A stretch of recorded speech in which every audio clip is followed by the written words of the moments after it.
Mr. Wadel, you have to bear with me a little bit. I'm probably going to lose my voice. I have a little bit of a cold, okay? Can you hear me okay? I can hear you fine. Okay, and that's how we pronounce your name, Andrew Wadel, correct? Yes. Okay. Mr. Wadel, my name is Martin Morrison. I represent Doug Stangeland in this matter. Do you understand that? Yes.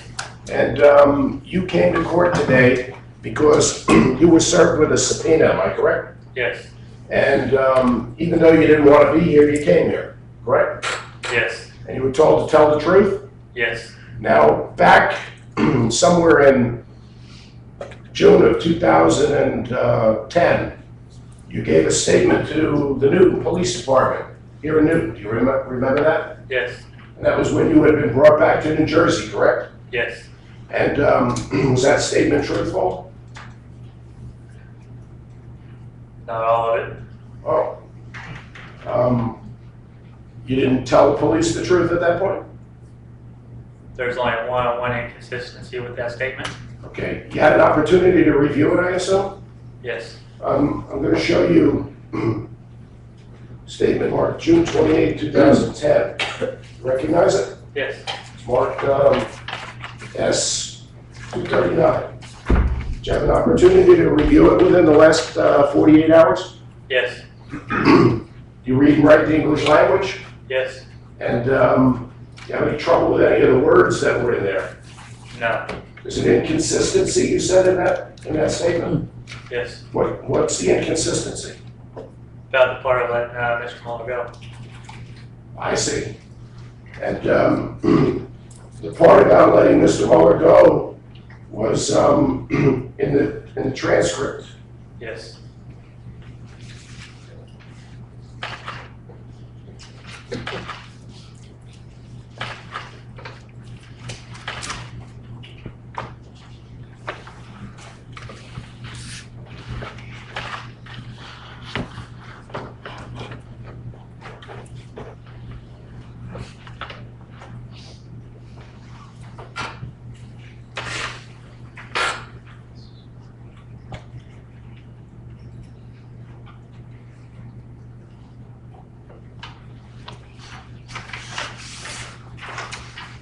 Show it to me where it is in the transcript. You're talking about the inconsistency.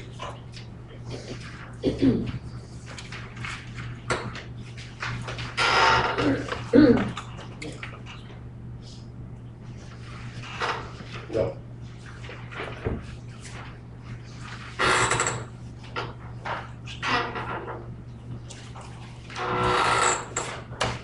Right here. What page?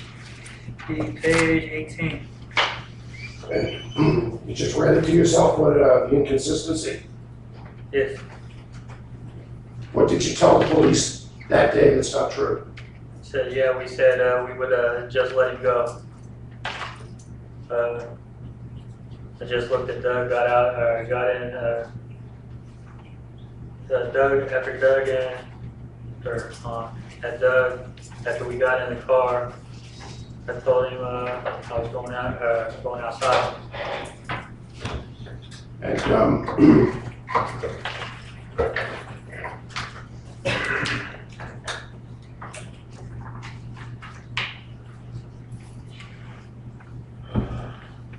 you have been, prior to that, talking about having the wrong person, is that correct? Yes. You had determined, everybody involved had determined it was the wrong person. Yes. And I'm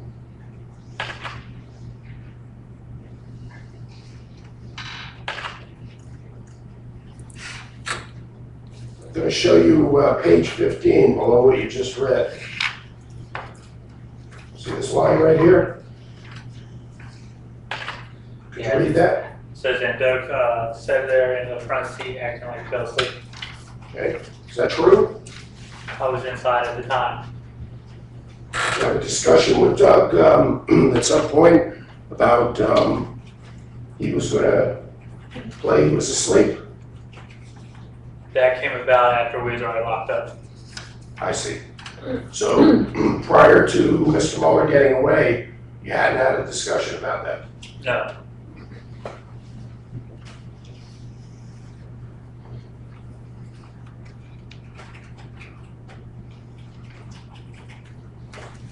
you got an 18-year sentence to state prison here in New Jersey, correct? Yes, You have to serve 85%. yes, When you got sentenced, you had made a plea bargain for that sentence, am I correct? yes, And you were represented by an attorney, according to your statement.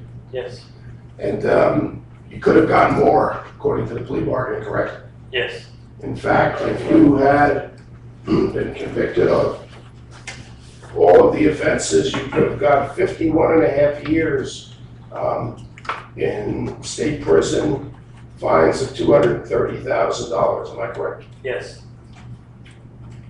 That's referring to the plea bargain marked S-237, correct? yes, But instead of 50-something years, you got 18. yes, And that was acceptable to you? yes, And at the time of your sentencing, there were a number of people who expressed concern for you, am I correct? yes, And they wrote letters to the court, yes, and they were concerned because it was their position that you had been threatened by Billy Barger, am I correct? I could not hear the whole exchange. This is something we should discuss. Yes. Well,